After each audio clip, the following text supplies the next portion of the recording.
Good afternoon and welcome to another Ask the Doctors on Whitewater Community Television's WGTV Channel 11, streaming on Facebook Live. We have with us Dr. David Jetmore, Wayne County Health Officer. How are you today? Great. How are you, Eric? I'm doing fine, thank you. And Dr. Thomas Huth, Vice President, Medical Affairs for Reed Health, back with us again. Gentlemen, appreciate it. Another week has come and gone. You had a holiday fall in there. You always kind of look at the numbers, and as I do, I'd like to give you both a chance to just kind of start the show with whatever thoughts you have. I don't remember where I started last time, so Dr. Jetmore, we'll start with you. All right. I always like to be called on, Eric.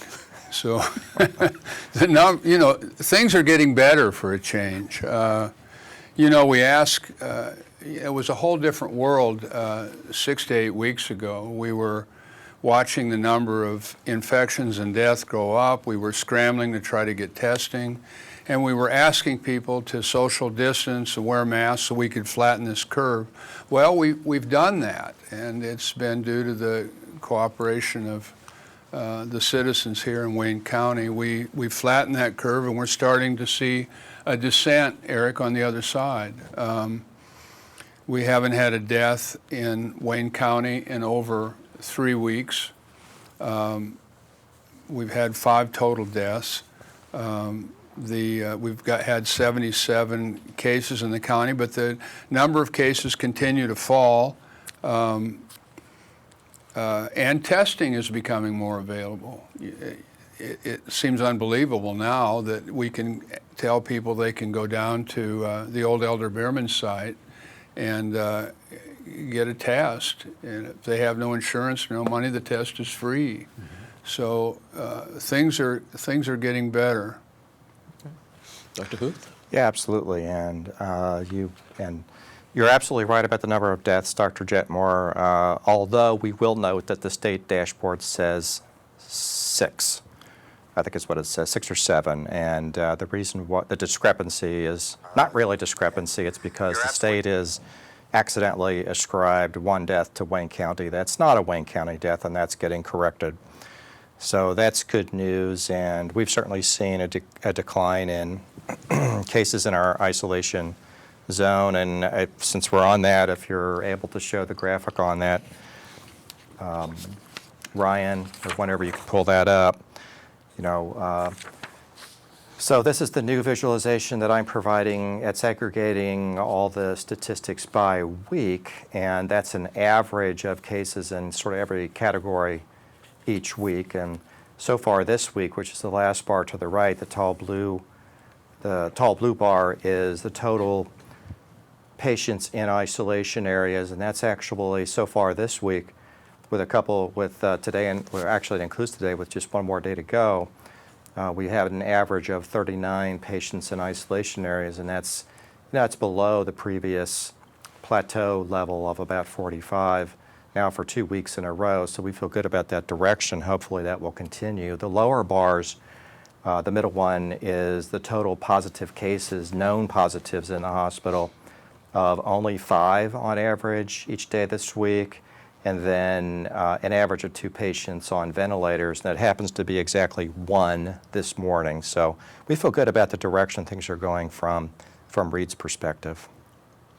Things at Reed Health continue to develop. You're getting back to, the words normal don't mean much anymore, but getting back to a regular routine. You're having people able to come into the hospital, get tests, see their doctors when they need to. Is there a feeling among the staff that, okay, we've kind of turned a corner? Absolutely. And for the last few weeks, we've really been concentrating on how can we have a new normal that respects the fact that we've still got COVID out there, and we need to maintain essentially 2 separate zones of care, one for patients who have or may have COVID-19, and others for patients who have other needs, but they're clearly not COVID patients, and we make sure to keep them safe. And I think we've very successfully done that. Actually, the hospital volumes have increased quite a bit. I mean, a month ago, we probably had an average daily total census of around 140 to 145 patients, which is well below our bed count, which is about 233. But in the last week, we've had probably an average of about 170 in the hospital, which is more towards what we're used to historically. So we're seeing some people start to come back in for the services that they need, their surgeries, getting their heart problems taken care of. We want to see that trend continue. We can still sense that there are people who are hesitant and concerned about it, especially since, for the foreseeable future, we're going to be asking people to do things that are unusual. If you're going to have a planned surgery, there's a pretty good chance you're going to need to get a COVID-19 test before we know exactly how we're going to handle you in the hospital. And that's unusual for people. And so we're seeing some people still be hesitant. Maybe they're going to try to put off their care till everything's completely back to normal. But I think that complete back to normal really is a long, long way off. So it's probably wiser for people to just go with what we've got in place. It seems to be working great, and be comfortable with that. Dr. Jetmore, can you update us at all on a couple of things? One, the testing site at the former Elder Bierman building. For the last couple of weeks, while it's been up, started at the National Guard Armory, been a push really to try to get people to use it. I know the state, I think, was asking that the number of tests a day be somewhere in the 125 range. We were at half or a little less than that. Are we seeing those numbers go up? And if we're not talking about flattening the curve at this point, what are we talking about? Well, yeah, the numbers are going up, and I think we've had a lot of, we've promoted it on this program with you, Eric, and the newspapers helped us. Every opportunity I've had on seeing patients, I've told them about this possibility.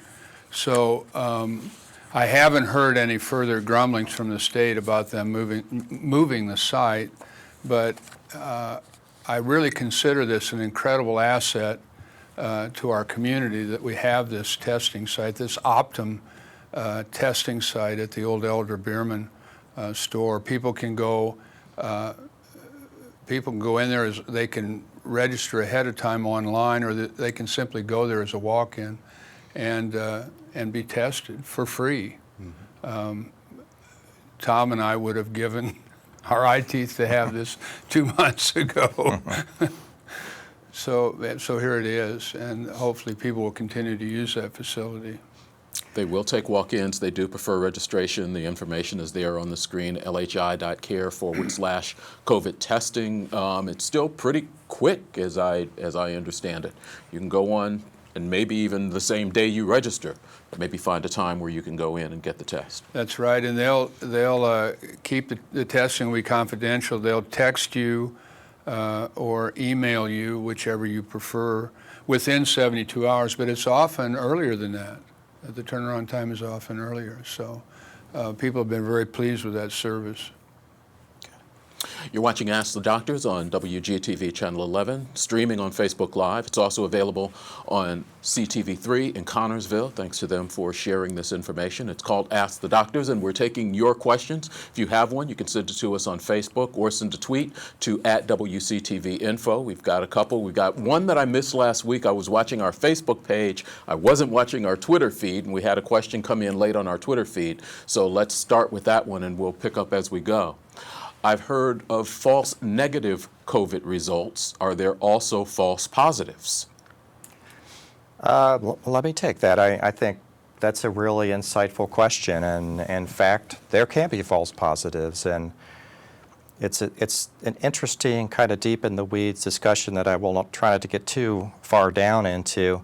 But when we look at the performance characteristics of the various types of tests, Dr. Jetmore and I have spoken often of what we think are the performance characteristics of, say, the current nasal swab test, the test for the genetic material of a virus. And that has a sensitivity of 70%, probably a specificity of much higher, but still it's not perfect. It might be around 90, 93%, something like that. And when you do all the math on that, what you have to realize is that the meaning of a positive or a negative test is really highly dependent on how likely the diagnosis was to begin with. And that's an old-timey statistical principle called Bayes' theorem, that the post-test likelihood, the post-test meaning of a test is very highly dependent on the pre-test probability of having the thing that you're testing for. And the reality is that probably the prevalence in the Midwest, at any rate, if in maybe the rest of the country in general, is in the 3% range, 2.5% to 3% range. What that means is if you just take 100 people off the street, 2 to 3 of them are likely to test positive and actually have been exposed to COVID-19. But with a specificity of in the around 90% mark, that means that if you tested 100 not sick people who actually did not have COVID, up to 10 of them, if it was 95%, then 5 of them might actually have a positive test, but we've already defined them as normal people. So what the end result of that is that if you just take all comers, you will get a mixture of false negatives because the test will miss about a third of actually COVID-19 cases. And you'll get a mixture in there of false positives, people who test positive but don't actually have the disease. And when you have very low prevalence, which is the case in general, you can actually get up to about a positive and negative predictive value of around 50%, meaning if you just take any comer off the street and do the test, if it comes up positive, it's actually close to a coin flip about whether they're actually positive. So I don't want to throw too much cold water on testing because we like the idea of testing. We want people to get tested. But the meaning of that test is very highly dependent on their specific circumstances. If we go do testing at a place, like let's say a prison that's having an outbreak, then the pre-test likelihood of you actually having been exposed is pretty high. And so the meaning of a positive test is much more significant in that setting. But if you go to a community that has had no COVID-19 cases and you find some people who test positive, it's actually pretty likely they're false positives. So every individual has to assess, with the help of their doctors, what the meaning of a positive or negative test is depending on their circumstances. So we want people to get tested, but I think we also have to find a way to provide people with consultation advice about what that test means for them. Now the reality is if you go have a positive test today at Elder Beerman or some other way, it's positive, then you are going to be treated like you're a positive case because we don't know for sure that that is a false positive. So you have to be managed as though you're actually positive to be on the safe side. So I hope that that's not terribly complex, but I bring that up, and I think it's a very insightful question because the Centers for Disease Control just released an interim guidance a few days ago because a lot of people are very interested not only in the PCR test but also the antibody testing. Mm-hmm. And the CDC is trying to get doctors to be much more nuanced in the way that they're looking at the testing, to consider the possibility of false positive rates and be in a better position to advise their patients on the meaning of their testing, because it is very highly dependent on how likely they were to have the infection to begin with. And just to add to what you said, Tom, a test is just one of the diagnostic criteria. Yeah. Back in the winter, we had what was called a presumptive diagnosis of COVID. If you came in, you were coughing, you had a fever, you had lost your sense of smell, you felt you could hardly lift your arms or legs, you had COVID. If it swims and quacks, it's probably a duck. And we treated those people as COVID patients, whether we had testing or not, which we didn't. But had we had testing, on those cases that we got tested, if they were negative, that didn't deter us from treating them as COVID patients, and we did so. Yeah, so that's a great example of the pre-testing probability is high in somebody who's got the right clinical syndrome, and so the meaning of a positive test is much more significant, and we don't take the negative test as the final answer. And so really maybe an underlying message in all that is this is not a laboratory diagnosis. It's a clinical diagnosis that's supported by the laboratory testing to help us help add to the pieces of data to the knowledge that helps to make the diagnosis. But as doctors, we don't just rely on testing to tell us whether something is true or not. And really, we shouldn't in any situation. So if somebody goes, they get this test, it comes back positive, what's their next step? Where do you suggest they go at that point? Do they then call their doctors? Do they just quarantine themselves?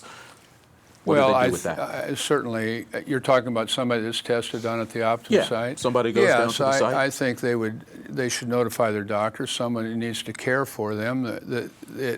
Again, it depends on how ill the patient is. Now, 85% of people are going to be able to go home. They'll have flu-like symptoms, fever, cough. They'll go home and confine themselves for 2 weeks. If they develop shortness of breath, which is a thing that worries us, that it's going to go into some sort of pulmonic presentation of the disease, then they should contact their doctor. They need to be examined, and they may need to be admitted to the hospital. But the vast majority will be able to go home, and they'll get well at home. And precisely because people can have prolonged periods of no symptoms but be shedding virus and be transmissible to other people, that's why we have to treat any positive test as the real thing until it can be conclusively proven otherwise. And so, if I go get a test today and it's positive, I feel perfectly fine today. I could say to myself, well, that's a false positive, I'm just going to ignore it. The reality is, in 2 or 3 days' time, I could be having symptoms, and meanwhile, I have ignored it and been spreading virus to other people because I've been socializing with people, not wearing my mask, not distancing because I decided wrongly that I don't have the disease. So there are a lot of unknowns in all of this that we have to play it on the safe side and therefore treat every positive test as a positive, even though there's a potential for false positives depending on the situation. Yeah, and the other side of it, as you alluded to, Tom, is, and the thing about this disease I think that makes everyone crazy is the fact that reports as high of 45% or greater of these patients have no symptoms, and they're shedding virus. And they assume that they're well, and hopefully they're social distancing and wearing masks, but they may have the disease and be infecting others. And I think it's becoming clear that that's a common scenario in certain situations. I'm thinking particularly of extended care facilities where, there'll be an outbreak and maybe several patients sick. There's a tendency to think of it that it's, maybe patient-to-patient transmission, but actually they're being distanced. That's what they're required to do by public health authorities. They have to distance their nursing home patients. They have to minimize their interactions. But the real transmission vector is the staff, who tend to be younger, tend not to have symptoms, tend to go through maybe long phases of being transmissible, but not having so minimal or no symptoms that they don't think of themselves as sick. And it usually takes an outbreak in the facility for the staff to really kind of get it that they have to be much more diligent about their infection control practices. We know the practices work. When people are extremely diligent every time, every day, putting them into practice. But I think that there are still a significant number of people in the general community who don't really have a personal experience with it, and so it's not really real to them, and they're they're skeptical about whether it's truly a problem, and that can cause lapses in judgment about how they're putting their infection control practices into play. And that's unfortunate when you're working in a position with older folks who are vulnerable, or you, as a job, or maybe around family members who are vulnerable and so forth. So, you know, I wish I could take everybody who's skeptical about the seriousness of the condition into some of these places that Dr. Jetmore and I are aware of, you know, and kind of see the effects of the disease on the vulnerable people. I think that would really help more people be cautious in their own interactions. You're watching Ask the Doctors on Whitewater Community Television's WGTV Channel 11, speaking with Dr. Thomas Huth, Reed Health, Dr. David Jetmore, Wayne County Health Department. Next question up. How accurate are the tests? Well, just refer to the PCR test, probably you know, 70% sensitivity, 95% specificity, and that's a meaningless set of numbers to most people. What the reality is what that translates to is it's far from a perfect test, but it's what we've got. You know, we like the early reports of the performance characteristics of most of the antibody tests are probably much, much better. The problem with the antibody tests is that they're only going to be positive sometime after having the illness, and that's if they actually perform up to the levels that they're initially projected to be. You know, we have to realize with the antibody tests that these have all been essentially kind of rushed to market to try to fulfill an emergency need for them, and it's totally justifiable, but the reality is they haven't been as closely and broadly studied by the Food and Drug Administration as things like that normally would be, to really be certain about the performance of them.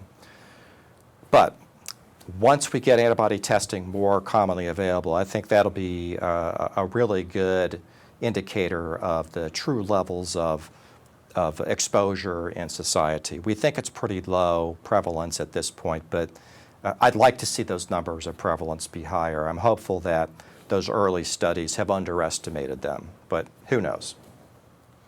Yeah, when the state came through to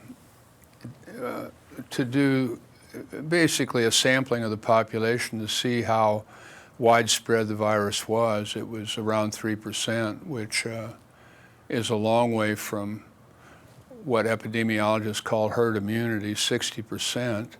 And so these are still dangerous times, because I think if you consider the United States as a whole, probably less than 5% of people have antibodies against the coronavirus. So other than those people, the situation really hasn't changed that much since when the virus came here in January. So there's, you know, the virus has 95% of us to feed on, and that's a sobering thought.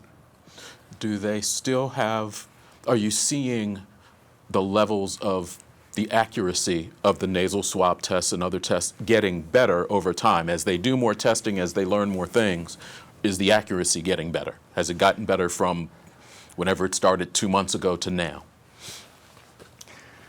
I don't know. If you have an opinion on that, Dave, you're probably in a better position. I think you're actually paying more attention to the testing than I am. It feels like the performance of the nasal swab test is actually probably about what was originally projected to be the case. That's the sense I have, Tom. Yeah. I don't think the specificity or the false negatives have changed in the test. I think they might change. You'd have to, the parameters of the test, Eric, tend to stay the same. You'd have to come up with a new and better and improved test to increase those numbers. But we, as far as I know from the beginning, have had this same test. Now, I know that there are organizations, researchers working on an antigen test. You know, so when we think about the different tests available, in today's world, what our perfect testing sequence would be, or regimen would be the PCR nasal test plus antibody testing, and that would kind of cover the gamut time-wise, either everything from, what am I actively shedding today in terms of virus? That means I'm actively have the illness today, and then the antibody test would maybe cover anything from a couple weeks back to maybe months back.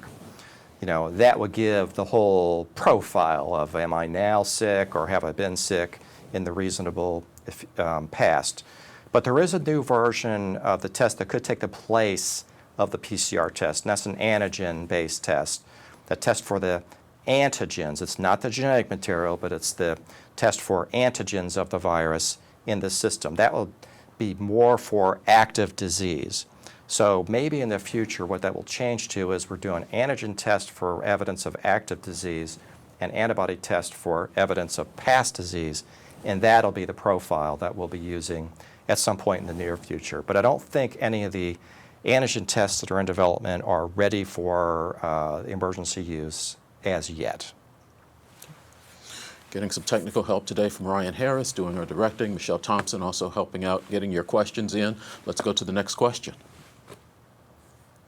If I have no symptoms and no reason to believe I've been exposed, should I get tested anyway? Does the data benefit the community somehow? Yeah, I think it does. I think it gives us an idea of how many people are infected in the society. It's hard for me as a public health person to come up with a reason not to be tested, because I feel like you have no symptoms, you've not been exposed to anybody, but the very fact that we know that you do not have COVID adds to that huge sea of knowledge that we're trying to gather. Mm-hmm. Next.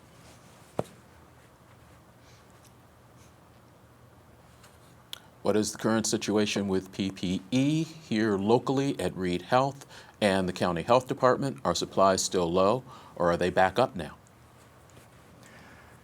I'll answer for public health, but go ahead. At Reed, I think we're in good shape with PPE in general. Now, there are certain items that we could be low on at any one time, but we've got alternates for them.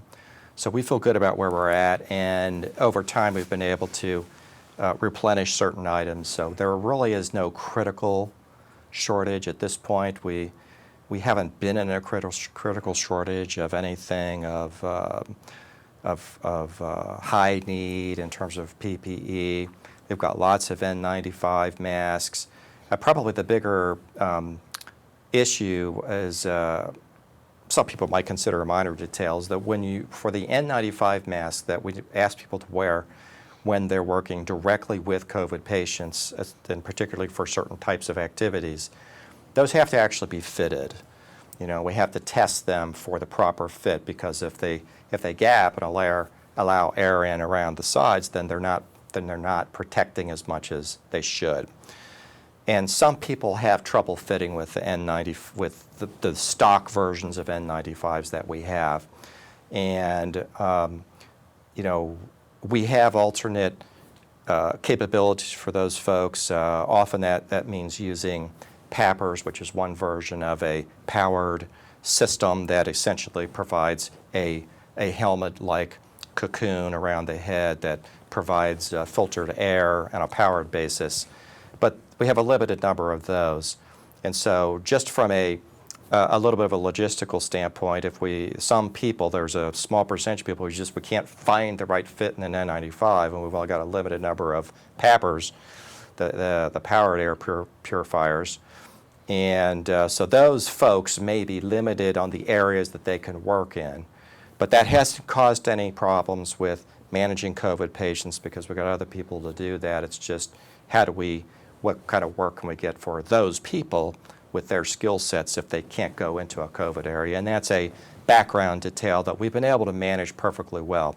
But in terms of the supplies of things like N95s, we've got, I think the last time I looked at the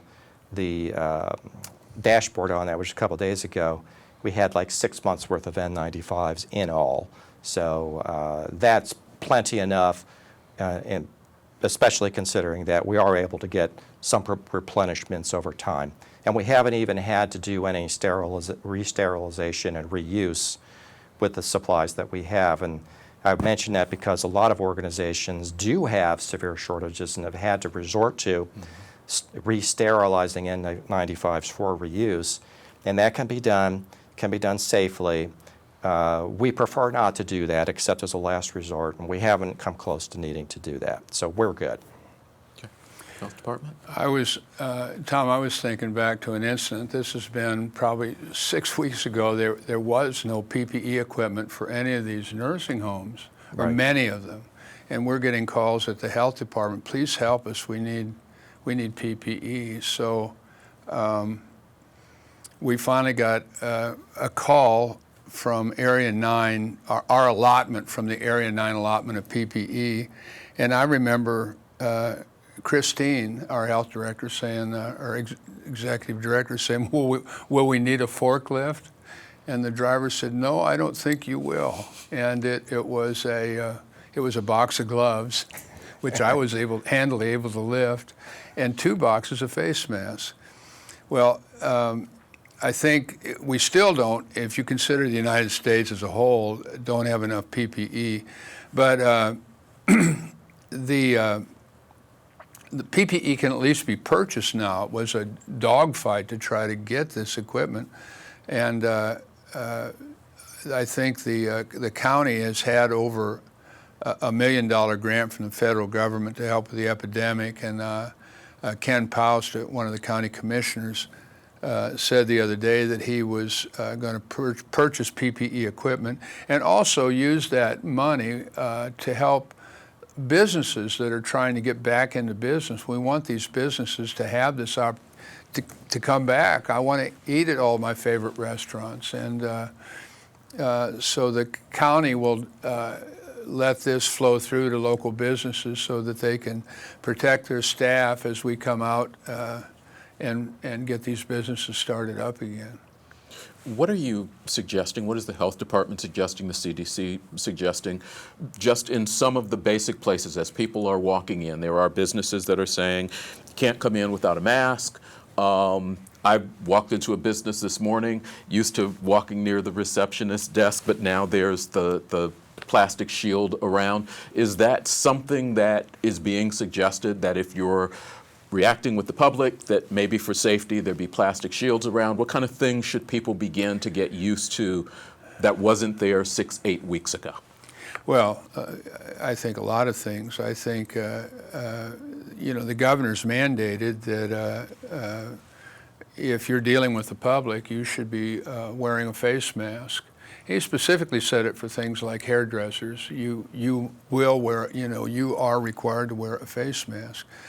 Because these are situations where you're in close contact with somebody for a period of time. And that always increases risk. Your lowest risk is going to be outside, 6 feet away from somebody. And you probably can get by without wearing a mask in that environment. As you get in situations where you're closer together or you're coming indoors, you should still always try to distance yourself that 6 feet. But I think then a mask becomes more and more important. The more people, the more need for these, for social distancing, PPE, and hand hygiene. But I think this is going to be the new normal for a while. When you go into these businesses, you're going to see that plexiglass screen in front of the cashier, and she may be wearing a glove when she hands you back your credit card. She'll be wearing a mask, and you should be wearing a mask as well. And Tom talked about how safe the hospital was. I feel very comfortable in the hospital compared to a mad scramble at a sale at Walmart, just because I know what the hospital's done. I know that they've segregated out the potential people. A big store hasn't done that, and I think you're more at risk. So you need to protect yourself. You need to be prudent. Next question. How is the health department enforcing the wearing of masks in salons? You were just kind of touching on this. Yeah. Well, we hear reports of masks not being worn, and we send someone down to remind those people that they have to wear masks. We want them to have a business and make a good living and provide the services that we all want. But when you go in to have your hair done, you're going to spend, these two heads are going to be very close for a long period of time, and that it's imperative that you wear a mask. And this is not a request; it's mandated by the governor. So we remind people of that, and they're very cooperative and put their mask on. You're watching Ask the Doctors on WGTV Channel 11, streaming on Facebook Live. If you have a question, you can send it to us via Facebook or send us a tweet at WCTV Info. We're speaking with Dr. David Jetmore, Health Officer for Wayne County, and Dr. Thomas Huth, Vice President, Medical Affairs, Reed Health. Gentlemen, again, as always, thank you for your time. Next question up. I think we just did that one. Love it on the fly. Why are we still closed down when there are less than 80 cases total out of 66,000 people in Wayne County? Are we still closed down?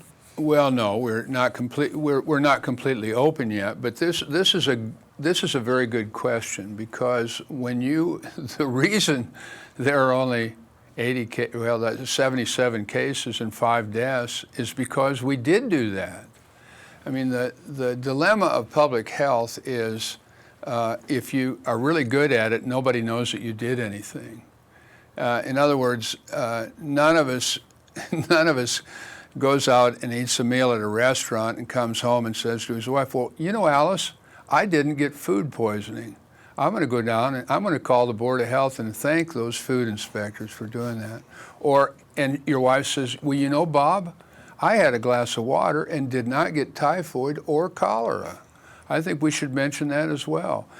Your work is invisible. Now, the person who sent that question in is right. Those are very low numbers. So when you're able to achieve that kind of success, you think, what was the fuss? Well,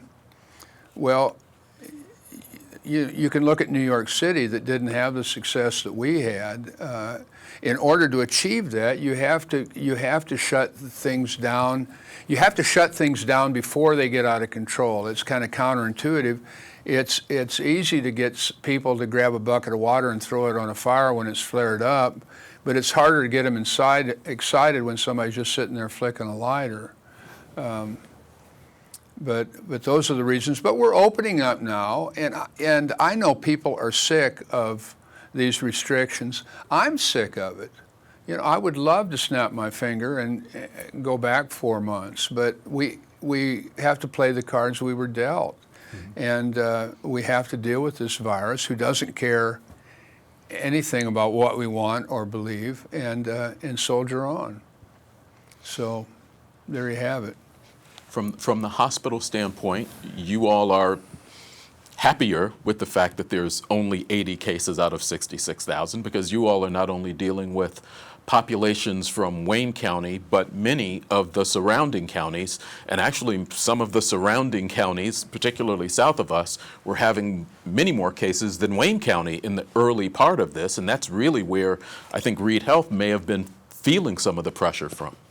Absolutely. And you will recall from our statistics that we went through a period of really rapid growth in cases, and I think we had up to about 16 COVID patients only on ventilator at one point, and so things are vastly improved from that. But I couldn't have predicted then that this is where we would be today, you know, so back then it seemed much more imperative that in order to keep this from getting really out of control, the things that we did are the things that had to be done. But, you know, yes, technically on the state dashboard, Wayne County's had 80-ish cases, a little bit less than that, technically. But the reality is that there probably are a lot more than that out there. Even if the prevalence is as low as we said, if the prevalence is 30,000, is about 3%, and there's about 60,000, 70,000 people in Wayne County. I'm not sure what the population is. I think it's above 60,000 anyway. He said 66,000. Okay. The person that asked the question. So that would be, we should have about 200 cases in the county at that rate, and but we've only detected 77 of them. So that the likelihood is there are a lot of low symptomatic or asymptomatic cases. That's why we want people to get tested, to try to document that. And so we're okay with higher numbers of cases. What we don't want are the severe illnesses with having to be on ventilators and high risk of death, and we don't want the deaths.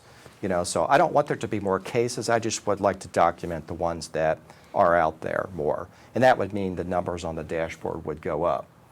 So yeah, we deal with surrounding counties, and Reed is processed as of today right around, I think it's about 250 positive tests that have come through the Reed lab or through the Reed system in one way, shape, or form. And those are largely people from surrounding counties, particularly Fayette County, Franklin County, where they have had much higher case rates on a population-adjusted basis than Wayne County has had. And I would love to ascribe all that to the great work that Dr. Jetmore and Christine Stinson have done in kind of keeping the lid on things in Wayne County. But I think the reality is there's probably a lot of other factors in that too. A lot of other factors unique to Fayette County and Franklin County that have largely driven the disease pattern in their counties because they've, to one degree or another, done many of the same things that Wayne County has done, though not quite as, they haven't been quite as, taken as much initiative as we have in Wayne County. Anyway, I think we're seeing the benefits of that, and that's the reason why we're able to confidently kind of loosen up now, because people understand better what they need to do. And at least so far, fingers crossed, we've been able to maintain that. But our numbers today are a reflection of what the cases really, what the exposures really were a couple of weeks ago. So we always have to keep reserve a little bit of grain of salt for. We need to see that what we're doing today doesn't negatively impact things in 2 weeks to really be confident that we're still headed in the right direction.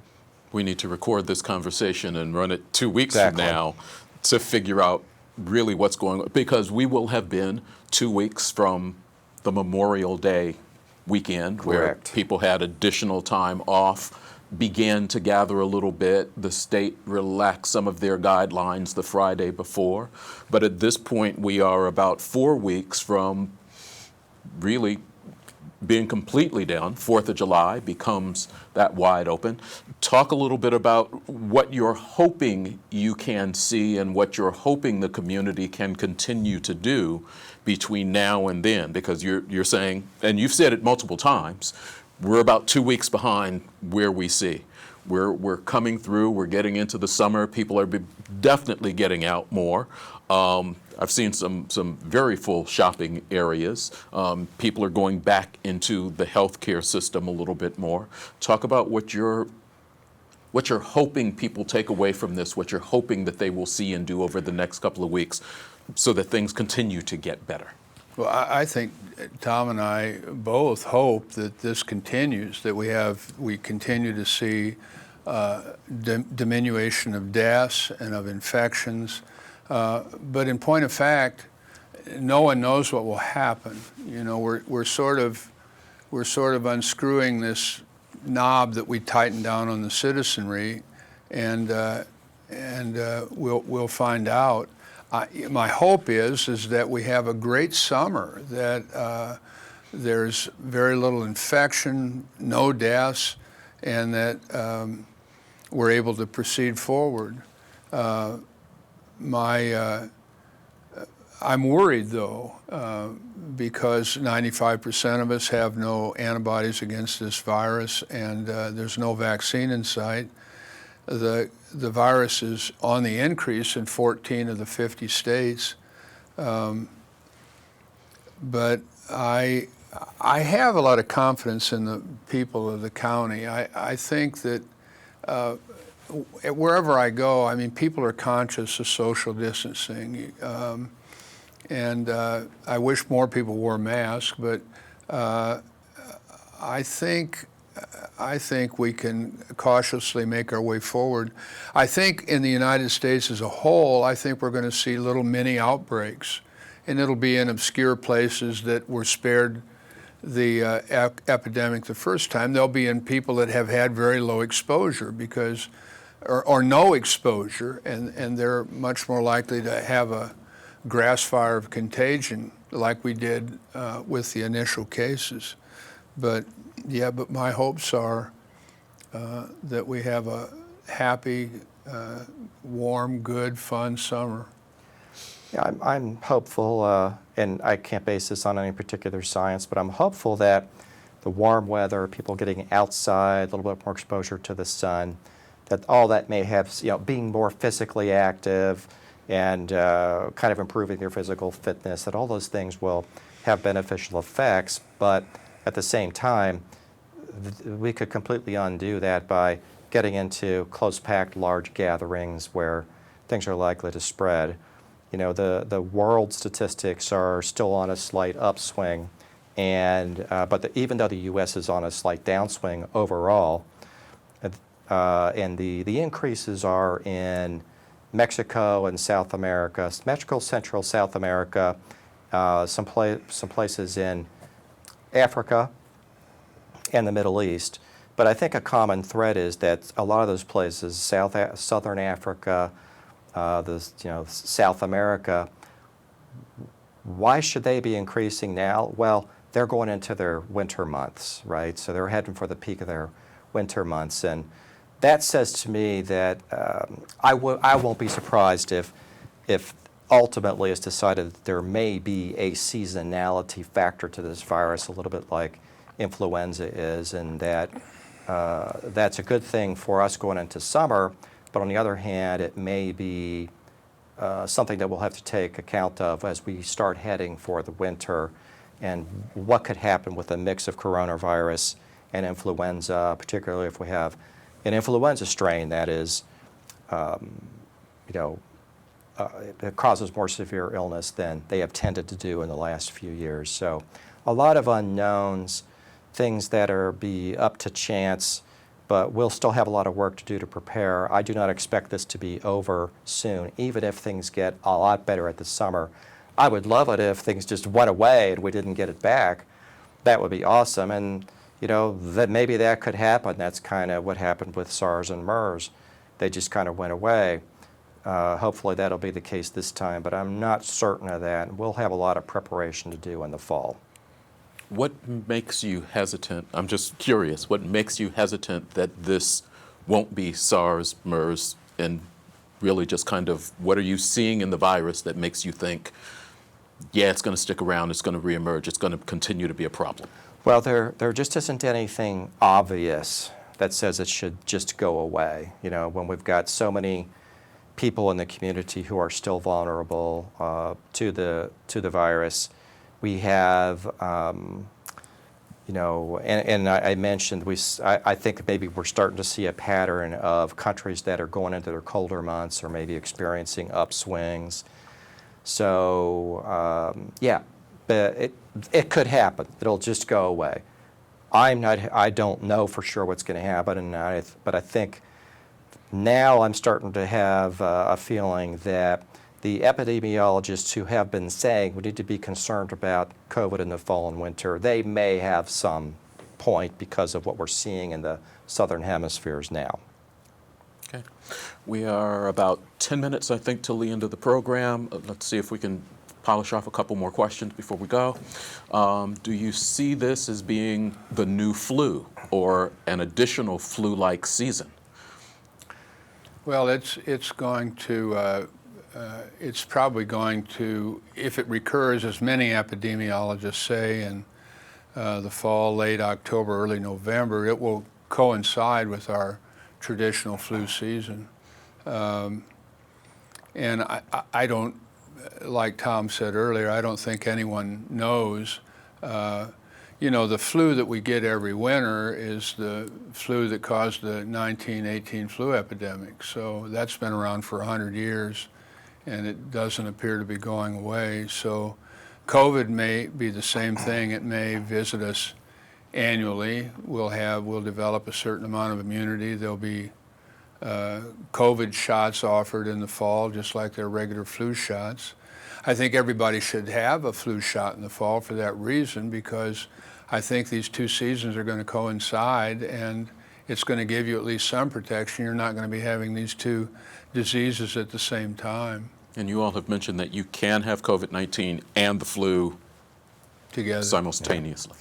And you know, this disease is not like the flu. I mean, this is a disease that affects so many organs in the body. We talked to Dr. Joseph last week about how it causes myocarditis. It affects the heart, it affects the kidneys, it affects the lungs, it affects your nervous system, you're losing your sense of smell. It affects the clotting in your blood. So this is even though it's a disease that is transmitted in a respiratory fashion, it's just not another flu. Yeah, we tend to make these comparisons to flu because I guess that's the closest experience we have to that, but but we have to be careful about conflating it too much with the flu because it is very different, and it will not take. I highly doubt it will ever take the place of the flu. It's not like flu is going to go away. We'll just see recurrences of coronavirus on a seasonal basis. I think, unfortunately, what we have to prepare for is that it will be coinciding, that we'll have flu season and coronavirus on top of each other, and that'll present new challenges for the healthcare system. And we don't want to go back into lockdowns and that kind of thing, which means we've got to figure out now how to deal with it all at once and still have an economic life and a life outside our homes. Okay, I think we've got one more, and we've probably got about 4 minutes, so your answers are going to be a little bit quicker. Does the outside temperature or weather seem to have an effect on this virus? What are your thoughts on the possible resurgence of winter? You've really kind of dealt with the second one a little bit. There was a conversation at one point that this was affected by heat, but I don't know whether that's the case. Things have changed from the beginning of this. Yeah, I think early on people speculated about the effect of the sun and warmer weather and so forth, and that was just speculation at that point. But I think as time goes on, we've maybe learned a little bit more. We do think the virus is sensitive to, say, the ultraviolet radiation from the sun, as an example. Now, that's not going to, it's not like you can go stand out in the sun and get totally decontaminated from the virus. It doesn't mean that, but I think what it could mean is that out in bright sunlight, warmer weather, the virus is going to be less likely to live on surfaces and so forth. And plus, we have now lately sort of de-emphasized the role of surface contamination. That's always been a theoretical thing, and it's not like it's not an issue, but the CDC has been de-emphasizing that and thinking that more transmission is related to droplet and vapor spread possibly from person to person in respiratory secretions and such. So these are things that we're learning as we go, and I think the value of the summertime and being outside and so forth is maybe partly exposure to the sun, and maybe some bumping of vitamin D levels, which some people think may have an impact on the immune system's ability to manage infection with the virus. That plus, if we're outside doing stuff maybe away from other people that, and not in close confines with people, that could be a plus. So those are probably some things that are good, but as I mentioned before, we don't want to see people go get in, I'm not sure I would be comfortable going to a concert, as an example, or going to a big cookout with a lot of people in close quarters. Not sure I'd be comfortable with that now, but other outdoor activities kind of in a little bit more isolation or small groups sound really good to me. And you're finding that in a couple of places. The pickleball courts reopened. That's something that you can play where you're not right up on somebody. And I think that you're saying that Tennis something is like that is another probably sport. a good thing. You can fish. That's a You can solid fish. hike. Okay. You can go picnicking with your wife. You should do that, Eric. Thanks. I'll think about that. Dr. David Jetmore, Wayne County Health Department, Dr. Thomas Huth, Reed Health, thank you both very much for being here. Thanks for having us, Eric. A couple of things to remind you of. We talked about it earlier in the show. Do want to remind you that free COVID testing is available Monday through Friday, 8 a.m. to 8 p.m. It's at what we know as the old Elder Bierman Building, 601 East Main Street. They will take a walk-in, but they do still prefer that you register. That information is there on the screen, lhi.care. COVID testing. If you need assistance registering to be tested, you can reach out to the Wayne County Health Department.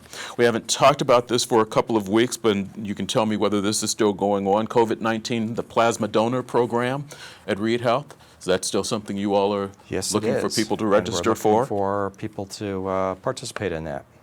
Okay.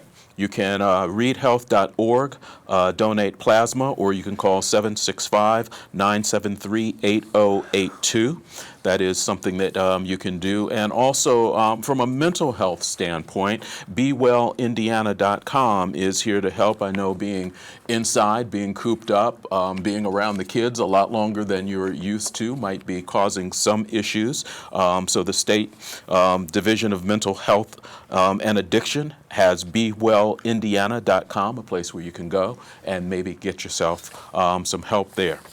Coming up on Tuesday, it is Election Day here in Indiana. We would have normally had our primary election last month, but that is not the case. That got pushed back to Tuesday, June 2nd. So there is voting going on at vote centers today. And then on Tuesday, the sites where you can actually vote are available. If you have those that you can put up on the screen.